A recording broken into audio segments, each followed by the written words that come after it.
Any views expressed in this film are those of the artists, recorded as part of the Future is Loading exhibition. As an artist and someone marginalised by the concept of normality, what does this term mean to you?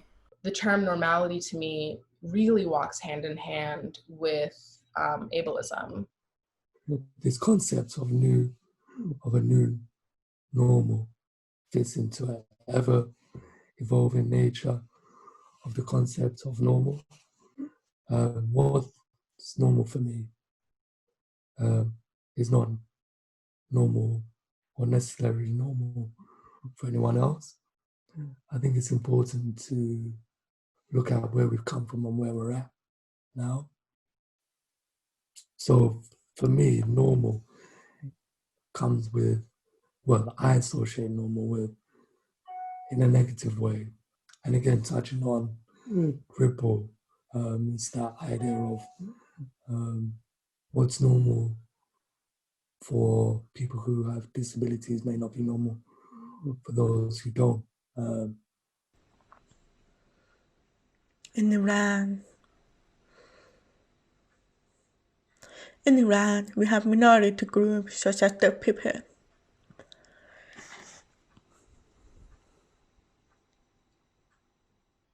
But we would not say deaf or hearing. We would say we were normal, meaning if you can hear, we are normal.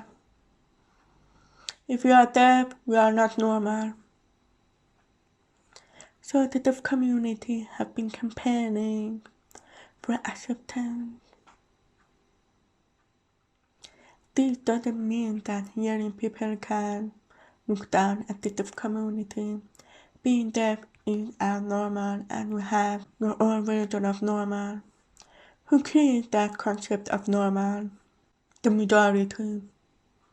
So minority group will always struggle and suffer under the label of not normal. What does the word normal mean anyway? There is no true definition of the word normal. The word normal is not defined enough. It's just a term created by the wider society, looking to label people who are different to them. So I will say that at the beginning of the quarantine, I was having a very, very difficult time because I had to return home for health reasons unrelated to the quarantine. And then from my house, I sort of watched everything unfold. And I realized that I had thought I was going to be at home for a week or two, resting, and then returning to LA.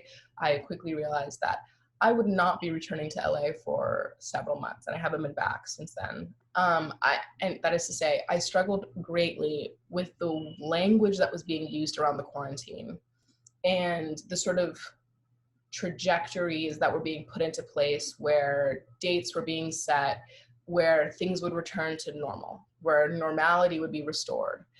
And I would see a lot of people sort of taking great comfort in that, people counting down to the days where the stay-at-home order was lifted and they could return to normality. They could resume their normal schedule. Again, using that word because what was happening and what is happening, a lot of people are treating it as an anomaly that's sort of just being drawn out longer than they would like. And for me, I was I was sitting there watching people talk this way and sort of contending with the fact that even when these dates for the normality to return came, it would not be safe for me to leave the house. I would likely not be in any physical condition to leave the house anyways because of my own pre-existing conditions, not even taking into consideration the extreme risk I'm at of contracting coronavirus. So I was really struggling to articulate why I was sort of feeling so frustrated and angry and sort of like exhausted when people were talking this way and using this language of normality returning. Every standard of normal is based upon able-bodiedness. And so when people are talking about what is normal, when that will return, when they'll be able to go back out to dinner again, when they'll be able to, go back to the gym, I can't relate to that. I can't engage in that, and I can't abide by those timelines. It's like an indefinite quarantine for me in many ways, because I've spent a lot of time in isolation before this pandemic, and I surely will spend a lot of time again outside, in isolation again following. And I think that it really illustrates people's learned language around their body and around what health and what, like, just thinking about health as something that isn't associated with like the word healthy, but like is like sort of about bodily processes and everything. People have really never had to think seriously about being at risk. For me, what is normal is, thinking about that every day.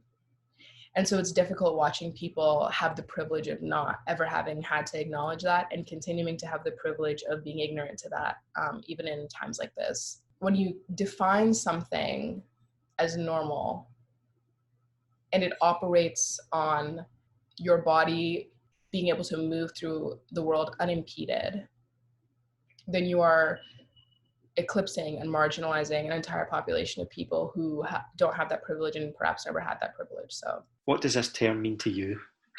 I mean, that means to me that a lot of things have changed since going into this kind of time.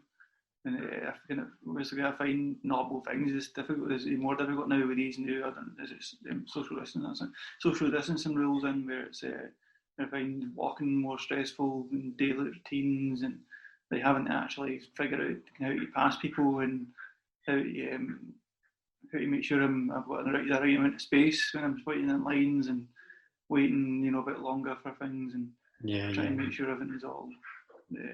Make sure I'm all on the right, abiding by the rules as much as possible. I guess you were talking about like daily routines and stuff as well, right? Yeah. You can view the Future is Loading exhibition on our Instagram and our website at www.shapearts.org.uk.